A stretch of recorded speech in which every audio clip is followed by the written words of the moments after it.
Oba! Tudo bem, gente? Bom dia!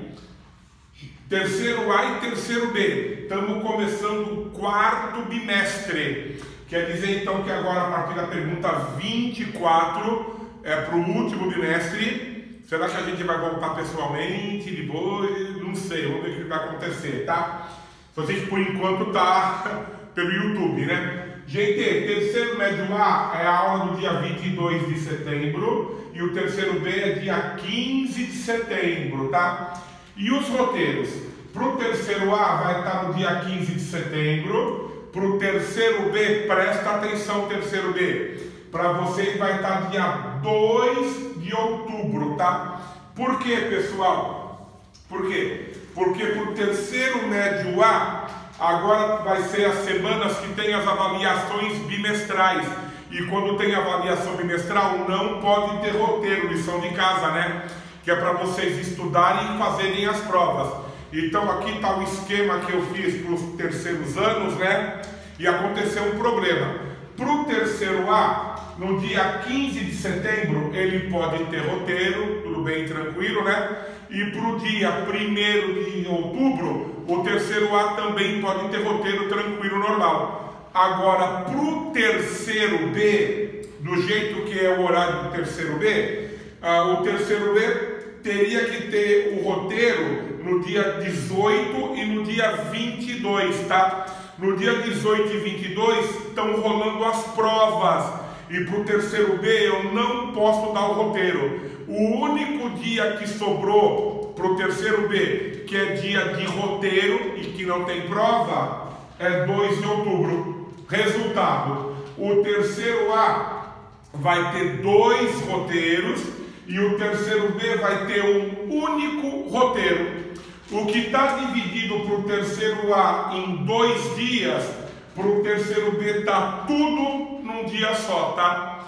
Gente, não é o fim do mundo, viu, terceiro B? Porque é o último dia de aula, porque a partir do dia 3 de outubro é nossas miniférias, né? A gente volta no dia 19. Então você tem bastante tempo para pegar esse roteiro, que é de 2 aulas, tudo, e copiar lindamente no seu caderno, tá? Então, terceiro A, essa aula para esse dia. A outra aula que eu vou gravar para um outro dia para vocês, tá? Terceiro B não. O terceiro B, essa aula está no roteiro desse dia. E a próxima que eu vou gravar também está no mesmo dia, tá? Não teve jeito, excepcionalmente. Tem que se... A vida dá um limão, faz uma limonada, tá? Tudo bem, pessoal? E agora para as 2 classes, presta atenção. Do jeito que ficou o horário, por causa desse problema das provas, tudo que não pode ter roteiro, ficou de um jeito que o terceiro A vai ter 2 aulas e o terceiro B vai ter 3. Então o terceiro B vai ter uma aula a mais. E eu quero que quando a gente voltar em 19 de outubro, eu estou gravando hoje é dia 4 de outubro, tá? Hoje é dia 4. Quando a gente voltar em 19 de outubro, eu não sei ainda se a gente vai voltar presencialmente, naquele esquema de ter gente aqui em sala de aula e o resto ficar vendo em casa, online, tá? Ou eu não sei se vai ficar tudo do jeito que tá, 100% todo mundo online, eu não sei. Então eu tenho que sair de férias no dia 3 de outubro, sabendo que seja lá o que vai acontecer, eu tanto em sala de aula ou em vídeo para você, eu tenho que estar com o terceiro A e o terceiro B, aliás, todas as minhas classes, todas, exatamente igual, zerado, para seja lá o que acontecer em 19 de outubro, eu tenho que estar preparado com todo mundo igual e começar certinho do zero, tá? Por causa disso, o terceiro A tem 2 aulas, o terceiro B tem 3. O que eu pensei então? Eu tive uma ideia legal, tá? Que aliás eu também fiz com o 9º ano, tá? Porque o 9º B teve 4 e o 9º A teve só 3, tá? Um monte de vídeos que eu teria mostrado para vocês se fosse aula normal, nas matérias que era Antiga União Soviética, Guerra Fria, China, um monte de vídeo. Como eu estava gravando aula e não dava para eu parar tudo, porque eu não tenho Nossa, contando uma história, né? Eu falo demais. Eu não tenho editor de vídeo, então eu estou gravando com o meu celular, com o meu smartphone, e eu dou play, vou falando e quando eu desligo virou um vídeo. Eu não consigo parar o vídeo, fazer e daí montar. Eu não sei e não quero, eu não gosto de informática, não é minha praia. Então não daria para eu parar, colocar o vídeo, voltar a gravar, estão me entendendo? Então um monte de coisa de matéria que numa aula normal eu sentaria aqui no computador, ó pessoal, ver o vídeo, eu não fiz. O que eu vou fazer então? Essa aula a mais do terceiro B, tá? Que vai ser a aula do dia 29 de setembro, que é um dia que o terceiro A não tem aula, tá? Eu vou fazer esse vídeo com todos os vídeos, vou te mostrar para você ver que vale a pena, tá? Eu vou colocar para o terceiro A como um vídeo bônus, tá? Um vídeo bônus. E para o terceiro A, esse vídeo bônus, eu vou colocar para o dia... dia 2 de outubro, tá? Eu vou colocar esse vídeo bônus para o terceiro A, 2 de outubro, que é um dia que o terceiro A não teria aula de geografia, não tem, mas como é o último dia antes das férias, tudo, vai estar lá para vocês, na classe de vocês, na lista de vídeos da sua classe, para vocês verem, tá? Então, esse dos vídeos é um vídeo bônus. O terceiro B vai ver no dia de aula normal dele, e o terceiro A vê como uma coisa bônus, tá? Para ver os videozinhos legais do titio que eu não consegui mostrar. Tudo bem? Entenderam? Espero que sim, tá? Vamos lá então, pessoal, depois de... Quanto tempo eu falei? Deixa eu ver. Olha aí, só para explicar foi quase 7 minutos, tá? Então, pessoal, vamos para a pergunta então. Eu ainda estou em globalização, economia mundial, 24, tá? Por que indústrias, por que as multinacionais, elas foram para os países pobres, tá? Porque antigamente só tinha indústria em país rico, né? Como é que agora até país pobre tem indústria, tá? Você vai lembrar, eu acho que do primeiro médio que eu expliquei isso aqui. No primeiro médio eu chamei de desconcentração industrial, tá? Isso é filé mignon, cai direto, Enem, vestibular, concurso. Isso aqui, ó, aprende com amor e carinho, tá? Filé mignon, você sabe isso aqui, você vai... Essa pergunta você vai acertar pelo menos, tá? Vamos lá então. Quando que essas grandes empresas de países ricos começaram a ir para os países pobres? Começou nos anos 50 e 60, tá? No caso do Brasil, finalzinho dos anos 50, tá? Então nos anos 50 e 60, em país rico começou a colocar suas fábricas em países pobres, tá? Porque eles eram bonzinhos e eles queriam levar progresso para os países pobres. Não, ninguém é bonzinho não, tá? Os países ricos começaram a colocar suas fábricas nos pobres por causa de um monte de interesses, tá? Primeira coisa, os países pobres lá, os terrenos eram muito baratos. Uma indústria ocupa uma área muito grande. Então o terreno custa caro. Você pode comprar terreno enorme em país pobre a preço de banana. Isso quando o próprio país pobre, para atrair indústria e investimento, não oferece terreno até de graça. Como foi o caso dos tigres asiáticos, né? Singapura, Malásia, Taiwan. Vem cá, te dou de graça o terreno, tá? Então terreno bem barato e de graça. Matéria-prima abundante e a preço de banana, porque tudo que é feito na indústria tem que ter a matéria-prima, né? Então tinha que ser transportado do país pobre até o país rico. Não é mais fácil levar a fábrica já direto na fonte? Se é do país pobre que vem a matéria-prima, para que transportar tudo? Põe a fábrica lá. Então você já pega direto da fonte, bem mais barato, né?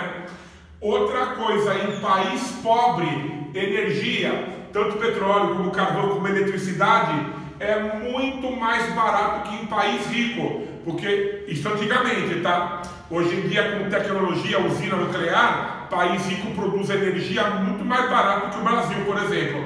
Só que eu estou falando dessa época aqui, ó, há um tempão atrás.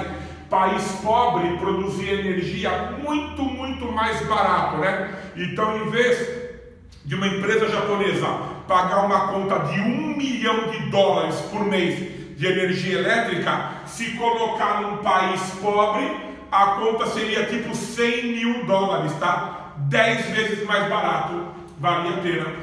Outra coisa que valia muito a pena, em país pobre, naquela época, impostos eram muito mais baixos que em país rico. Um país rico tem que cobrar imposto na população das empresas para oferecer para o povo bons serviços, né? De onde que vem saúde, educação, transporte, moradia? De onde vem esse dinheiro? Do imposto, né? Então o europeu está acostumado a pagar do salário 40% de imposto, né? Agora, em país pobre, o imposto era baixíssimo.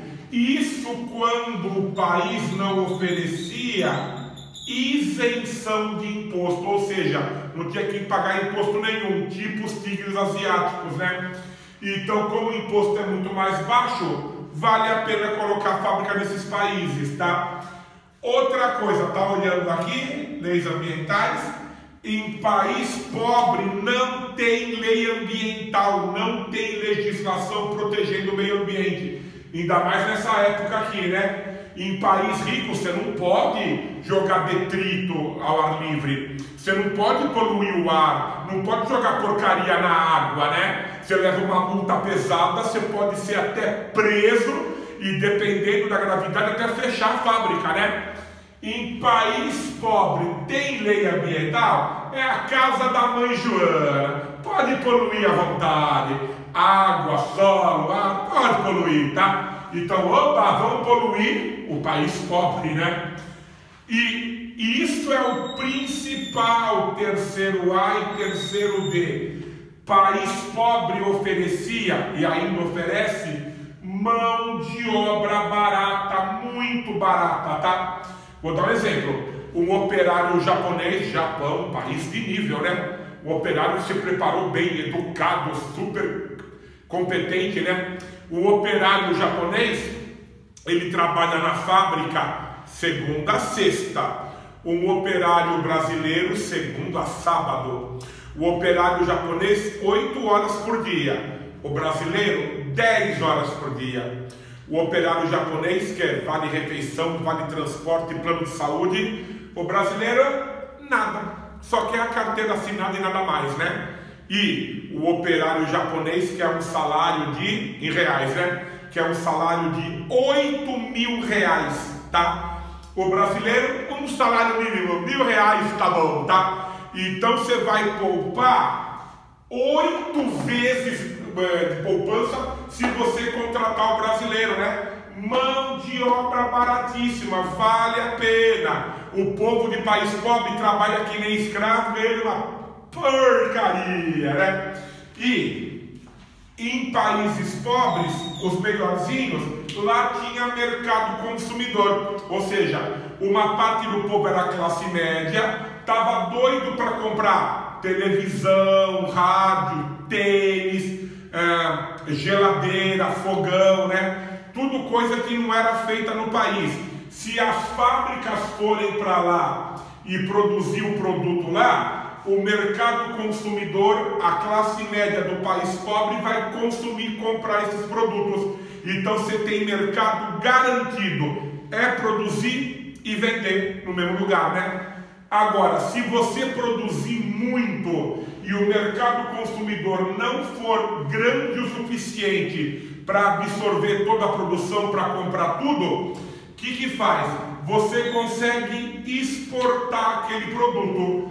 A empresa japonesa, por exemplo, ela poupou tanto com isso aqui, que se lá no Brasil não comprar o produto, ele pega o produto feito no Brasil, que ele poupou bastante, ele vende para o resto do mundo e tem um lucro maior.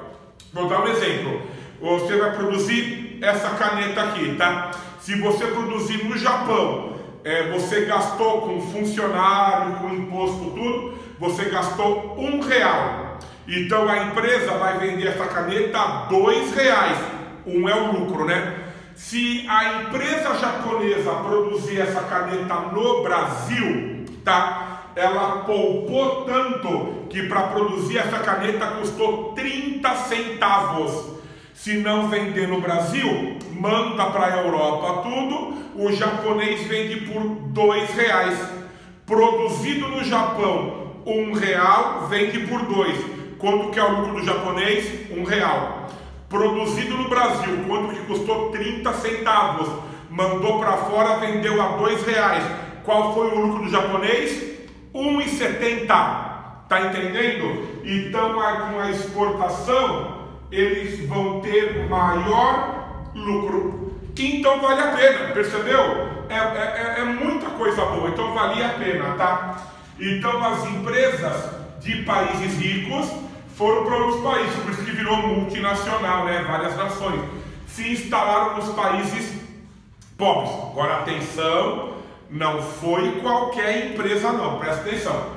Para o país pobre foram as empresas, as indústrias perigosas, aquelas que põem a população em risco, explosão, por exemplo, tá? Contaminação, envenenamento. Então, uma empresa perigosa que põe em risco, não pode pôr em risco a população alemã, a população japonesa, a população americana. Vamos colocar em risco a população brasileira, né? Mexicana, indiana, gente pobre, se morrer, morreu, né? Então as perigosas. No país pobre também foram as empresas sujas, as que poluem. Então aquelas que contaminam tudo que polui. Imagina, um sueco não pode respirar ar poluído. Um italiano não pode plantar o pomodoro, o tomate num solo contaminado com poluição, né? Um cara que está na Bélgica, ele não pode nadar num rio poluído, né? Agora em país pobre, pode poluir à vontade, não tem problema, tá? E no país pobre foram as indústrias obsoletas, ultrapassadas. Sabe aquela que já caducou, ficou velho, né? Mas você tem todo já o meio de produção, as máquinas, pô, caducou, vou ter que trocar tudo. Não. Manda para o país pobre, tá? Manda para o país pobre e no lugar põe aqui no país rico a mais moderna, né? Então as empresas obsoletas, ultrapassadas, iam para os pobres, tá? Tudo bem, não é uma maravilha, não é nada sensacional, mas pelo menos alguns pobres conseguiram ter indústria, né? Conseguiram. E esses que conseguiram ter indústria se tornaram os países emergentes, tá? Os países emergentes de hoje são aqueles países pobres que receberam as indústrias nessa época aqui por causa desses motivos que eu falei. Alguns aproveitaram muito bem a chance, tigres asiáticos, China. Outros não aproveitaram muito bem, né? Brasil, México, Argentina, Egito, África do Sul, né?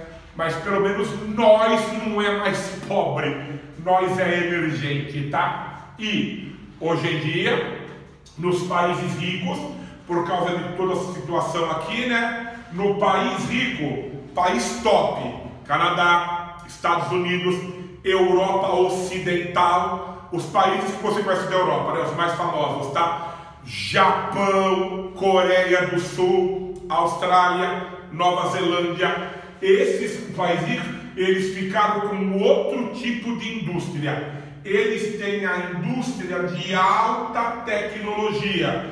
Tudo que é novidade, tudo que acabou de ser lançado, que dá muito lucro, tecnologia, é para o rico, não é para o bico do pobre não, tá?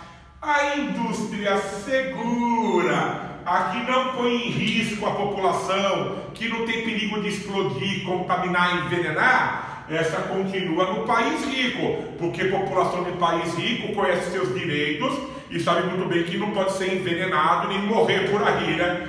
Então tudo bem, né? E a indústria limpa, aquela que não polui nada, aquela que não põe em risco a saúde, a vida do passarinho, da borboleta e do ser humano, essa continua no país rico, né? Nossa, professor, que mundo injusto! Acorda, Alice, você não está no país das maravilhas, tá?